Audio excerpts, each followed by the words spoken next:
AITA for kicking out the real estate lawyer that my fiance brought to my house. I, 31F, am writing here today because I genuinely need some outside perspective. I've been with my fiance, Scott, 34M, for 5 years, and while our relationship has had its challenges, this recent incident has thrown me for a loop. First, let me give you some context. My mom passed away 7 months ago, and I've been navigating grief ever since. She was my last remaining parent and my absolute rock. Losing her has been one of the hardest experiences of my life, and honestly, I'm still learning how to move forward without her. When my mom passed, she left me her house. This is the house I grew up in, filled with memories of love, laughter, and warmth.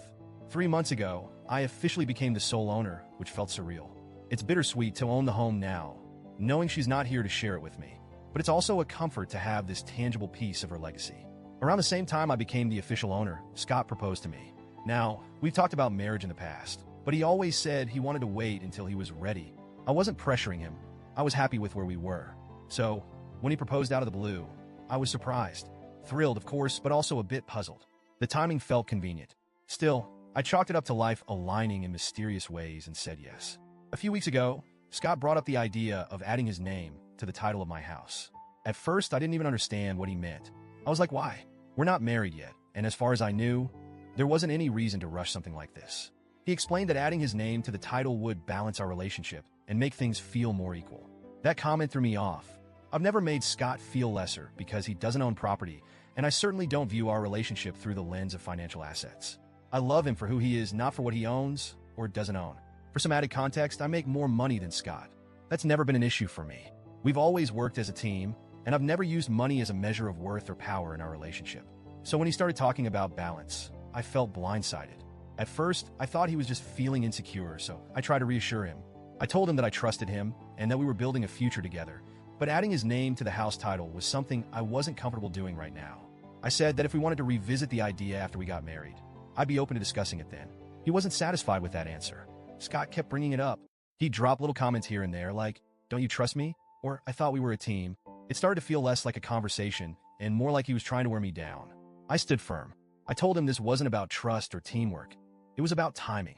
I reminded him that once we were married, everything would be shared anyway, but I wasn't ready to make such a significant decision before then. But the more he pushed, the more uncomfortable I felt. It wasn't just about the house anymore. It was about his approach. Instead of respecting my boundaries, he seemed determined to get his way. Yesterday, I came home from work to find Scott at my house with a real estate lawyer. Yes, you read that right.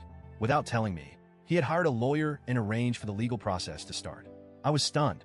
I felt my heart drop the moment I walked through the door and saw them sitting at the dining table. Papers spread out like this was some casual meeting. Scott greeted me like nothing was wrong and introduced the lawyer, saying, "We're ready to get everything sorted." I couldn't believe what I was hearing. I immediately asked the lawyer to leave. He tried to explain why he was there, but I cut him off and said I hadn't agreed to this and that he needed to go. The lawyer packed up his things and left, looking thoroughly uncomfortable. Once we were alone, Scott exploded. He accused me of being selfish, disrespectful, and dramatic. He said I had embarrassed him in front of the lawyer and undermined him as my partner. I shot back that he had crossed a major boundary by bringing a lawyer into my home without my consent. I told him his constant pushing was making me rethink the entire arrangement. That's when he looked at me like I had just slapped him. He grabbed his things and stormed out, slamming the door behind him. Since then, we've barely spoken. When we do talk, it's nothing but arguments. He keeps saying I'm being unreasonable and that I'm not considering his feelings. He says he's just trying to ensure a stable future for us and that I'm being stubborn and uncooperative. I've tried explaining that this isn't about being stubborn. It's about feeling railroaded. This house isn't just property to me. It's my childhood home, a connection to my mom.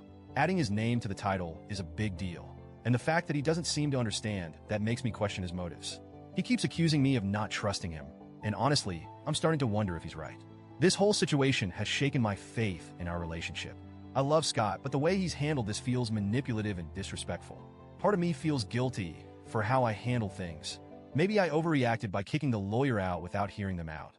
Maybe I should have been calmer and more open to discussion. I know Scott feels hurt and disrespected, and I hate that this situation has caused such a rift between us. At the same time, I can't ignore the fact that he went behind my back. He didn't just ask me to reconsider. He tried to force my hand. That feels like a huge breach of trust. I'm at a loss. I don't know if I'm being overly sensitive or if Scott is showing me red flags I should be paying attention to. So, Reddit, AITA for kicking out the lawyer and refusing to add Scott's name to the house title before we're married? Or am I letting my emotions cloud my judgment?